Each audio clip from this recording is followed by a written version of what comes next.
I ran the most expensive solo dungeons in Albion using one of the fastest clearing curse builds. We are going to earn over 10 million fame, opening tons of epic chests, and showcasing a full run of how the build works. Can we profit from these maps, or was this a poor investment? Let's find out. First things first, we begin by purchasing all the gear we will need. We need to buy our transport set, our clearing set, the dungeons we will be running, and consumables. Having a transport set is very important because we need to carry all our items to Morgana's Rest, and we will not be running the maps from the main portal zones since the chances of being invaded are too great. We will be transporting 10 8.3 dungeon maps at a time, so it is important we get a good mount and transfer set to have a chance of escaping in case we get ganked. Our total inventory value will be over 8 million silver, so we get a mount that is quick and hard to chase. The direwolf is perfect, as the maps don't weigh much and we can travel very fast. It will also make our fame per hour higher, since it will take us less time to run between the dungeons. We also purchase a druidic staff, torch and mercenary jacket, since this is what we'll use in case we encounter bosses that are too hard to take down using the cursed staff. It takes us a bit over 5 minutes to run from Thetford to Morgana's Rest, so doing this is absolutely worth it unless you want to be invaded on almost every dungeon you run.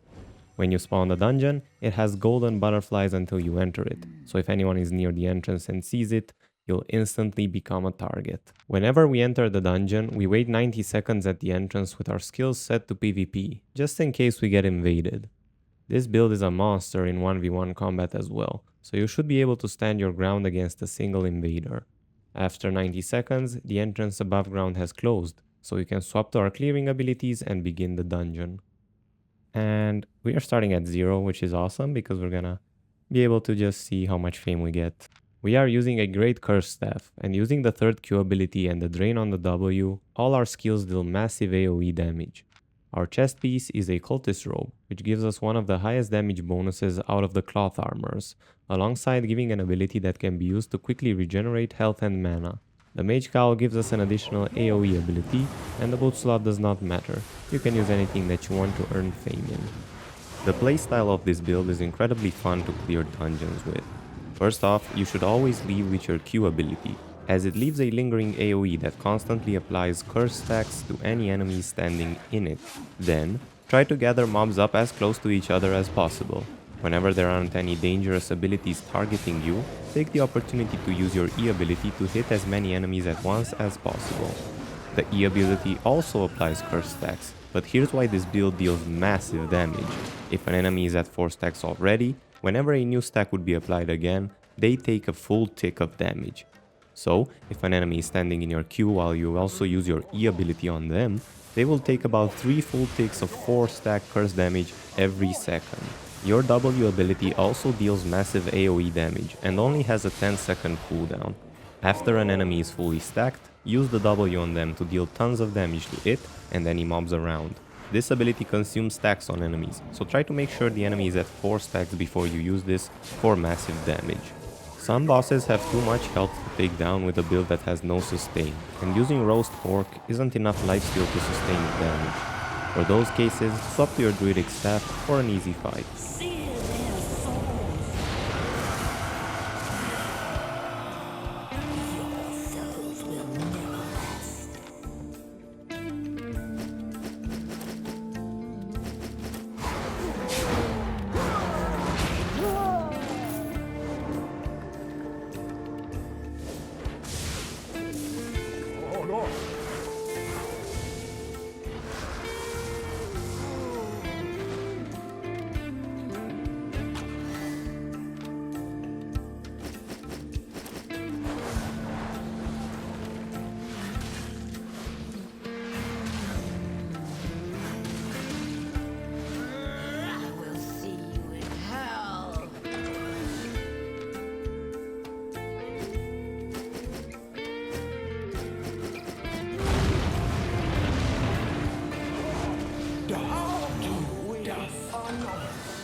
After finishing 10 8.3 dungeons, we have already lost about 2 million silver in profits.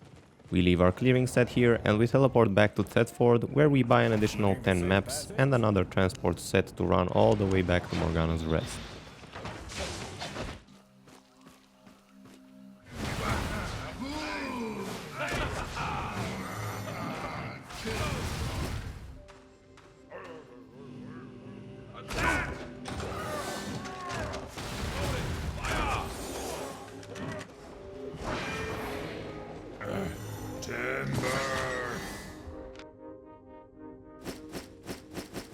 Some group of mobs can be very hard to take down, especially since we are wearing cloth armor, and while we do deal a ton of damage, we also take a lot of damage ourselves. Clearing the dungeons is actually a fun challenge at this tier, so be prepared to die quite a lot when making mistakes.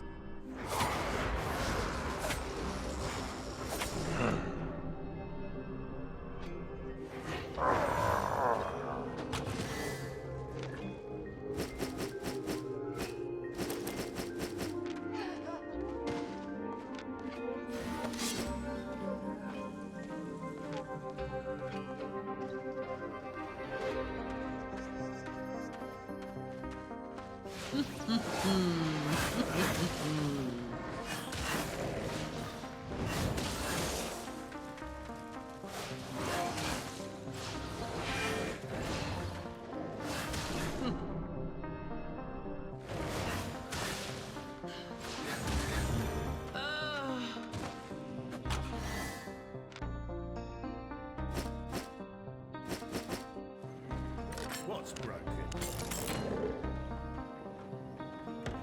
You know where to find me.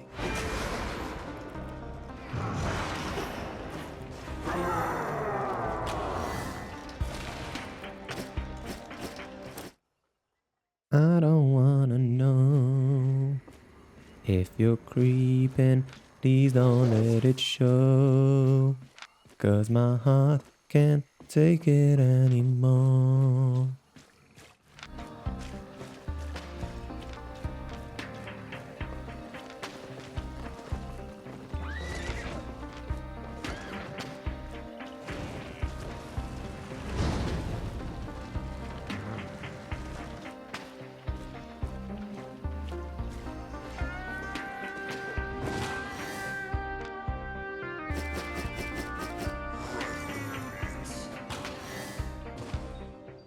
And here is a full dungeon run that leads to the final epic chest we get.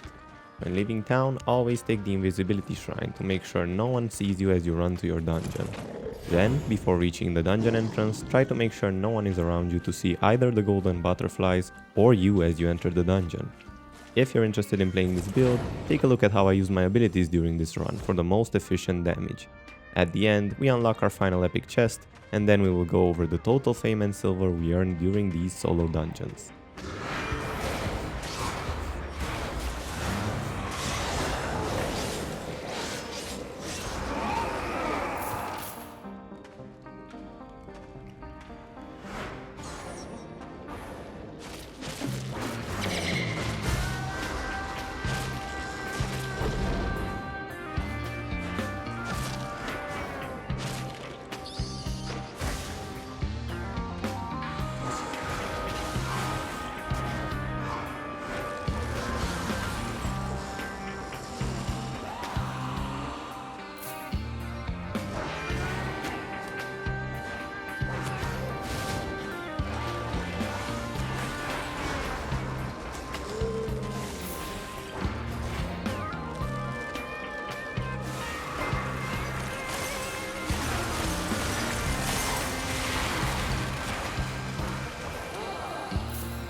You are not first.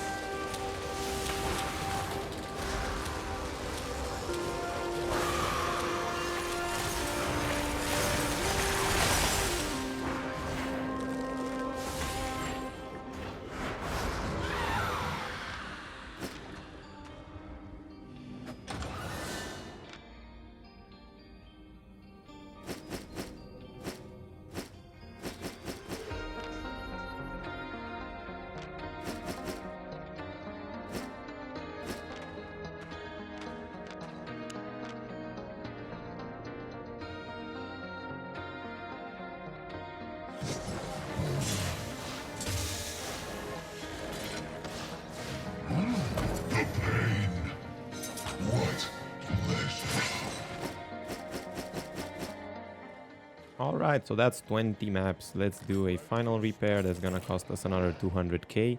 So that's gonna be like 700k we spent just in repairs. And then we need to pull out our transport set. Let's see, I think we have a dire wolf here, yes. And that should be about it. There might be a few extra items I forgot to remove, but these should be most of them that I have in the inventory. And then if I stack and sort everything, we have 8.34 million in silver. For 20 of these dungeons, I spent 650k on average for each of them. So that means I spent 13 million on 20 8.3 maps. We didn't manage to get any legendaries, but yeah, let's just get the silver bags, and that's a lot of silver bags. And I'm gonna also use all of the tier 1 books, not that it matters that much, but why not? So that's 1 million there. Almost 2 million in raw silver. Every dungeon has about 50k in silver that you loot off of the mobs you kill, so that also counts for something. That should be about 1 million silver just from the silver loot, the silver drops from the 8.3 dungeons, so that pays a bit for itself, I guess. So that brings the total to 9.34 million silver, from which we deduct 700k silver for the repairs, because we died a fair bit. And then I have to click this 312 times. And then we have this one. So yeah, let's check the final fame. And we can do that by just checking the Great Curse Staff. And we got 69. Nice. And if we check this, we can see that we made 12.7 million fame.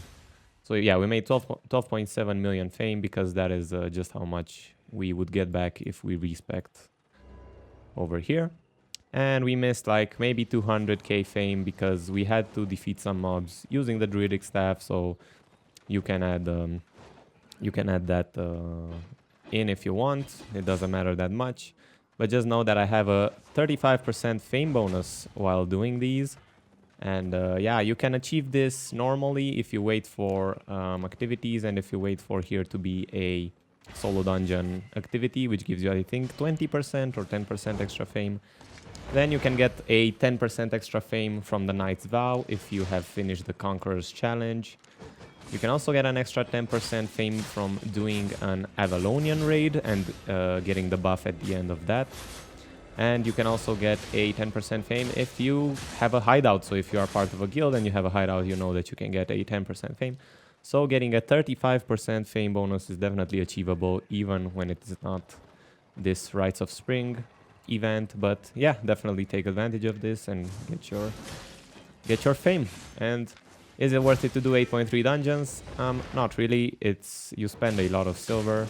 You should just farm in the open world in tier 6, 7 or 8 in the black zone if you want to get fame, and loot is just the better option. You can also take cheaper items there, so we used 6.2.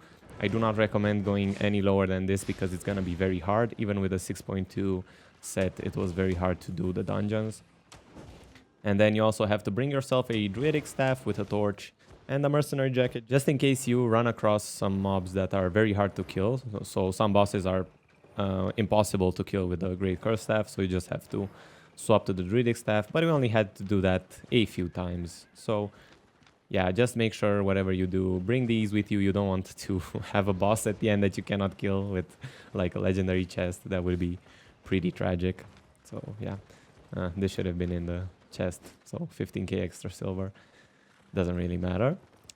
So yeah, that was 28.3 solo dungeons. So hope you enjoyed, and subscribe, and yeah, see you in the next one.